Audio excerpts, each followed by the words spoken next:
श्री गणेशाय नमः। कार्तिक माह में पहला अध्याय। कार्तिक माह में पहले दिन सुनी जाने वाली कथा। नैमिषारण्य तीर्थ में श्री सूत जी महाराज 88,000 शौनकादिक ऋषियों से बोले, हे ऋषियों, अब मैं आपको कार्तिक मास की कथा विस्तार से सुनाता हूँ, जिसे सुनकर मनुष्य सब प्रकार के पापों से छूटकर अंत समय में बैकुंठ को प्राप्त होता है। सूत जी बोले, श्री कृष्ण जी से आज्ञा लेकर देवर्षि नारद के चले जाने पर सत्यभामा प्रसन्न होकर लक्ष्मीपति भगवान से कहने लगी, हे नाथ, मैं धन्य हुई, मेरा जीवन सफल हो गया। मेरे जन्मदाता भी धन्य हैं, जिन्होंने मुझ जैसी त्रैलोक्य सुंदरी को जन्म दिया, जो आपकी 16 सहस्त्र स्त्रियों के मध्य में आपकी परम प्यारी पत्नी बनी। मैंने वह कल्पवृक्ष आदि पुरुष आपके साथ नारद जी को विधि पूर्वक दान में दे दिया, परंतु वही कल्पवृक्ष मेरे घर लहराया करता है, जिस बात को मृत्युलोक में कोई भी स्त्री नहीं जानती। हे त्रिलोकीनाथ, मैं आपसे कुछ पूछना चाहती हूँ, आप मुझे विस्तार पूर्वक कार्तिक माध्यम की कथा सुनाओ, जिसको सुनकर मेरा हित हो तथा जिसके करने से कल्प पर्यटन भी आप मुझसे विमुख न हो।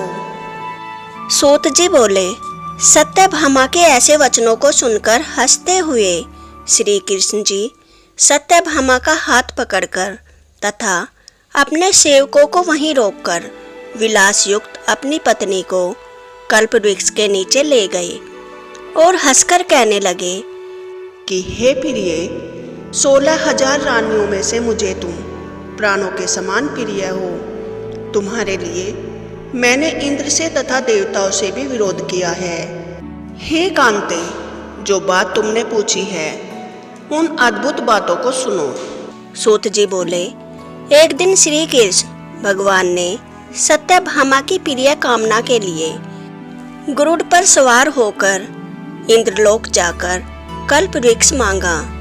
तब इंद्र के मना कर देने पर गरुड़ का इंद्र से घोर युद्ध हुआ और गोलोक में गरुड़ जी ने गौ से युद्ध किया।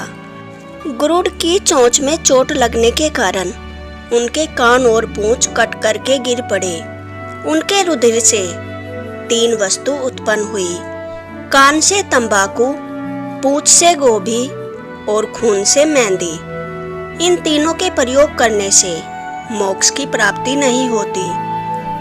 जब गरुड़ ने गौओं पर आक्रमण किया तो गौ ने भी क्रोध में भरकर गरुड़ को मारा, जिससे उनके 3 पंख टूटकर गिर पड़े। इनके पहले पंख से नीलकंठ, दूसरे से मोर और तीसरे से चकवा चकवी उत्पन्न हुए। हे प्रिय, इनके दर्शन मात्र से ही शुभ फल की प्राप्ति होती है। यह सुनकर सत्यभामा बोली, हे प्रभु, मैंने पिछले जन्म में कौन कौन से दान व्रत व जप नहीं किए, मेरा कैसा स्वभाव था तथा मैं किसकी पुत्री थी, और मुझे मृत्युलोक में क्यों जन्म लेना पड़ा, और मैंने ऐसे कौन से शुभ कर्म किए जिससे मैं आपकी अर्धांगिनी हुई। कृष्ण बोले, हे प्रिय, जो तुमने पूर्व जन्म में शुभ कर्म किए हैं, विस्तार पूर्वक कहता हूँ। पूर्व समय में सतयुग के अंत में मायापुरी में अत्रि गोत्र में देव शर्मा नाम का एक ब्राह्मण वेद वेदांत का जानने वाला रहता था। वह रोज अतिथियों की सेवा, हवन और सूर्य भगवान की पूजा किया करता था। उसका तेज सूर्य के समान तेजस्वी था। उसके वृद्धावस्था में गुणवती नाम की कन्या हुई। उसका विवाह उस पुत्रहीन ब्राह्मण ने चंद्र नाम के अपने शिष्य के साथ कर दिया। चंद्र को अपने पुत्र के समान मानता था तथा चंद्र भी उसे अपने पिता के समान सम्मान देता था। एक दिन वे दोनों कुश और समीधा लेने के लिए वन में गए। वे दोनों हिमालय की तलहटी में भ्रमण कर रहे थे। तभी उन्होंने एक राक्षस को अपनी ओर आते देखा।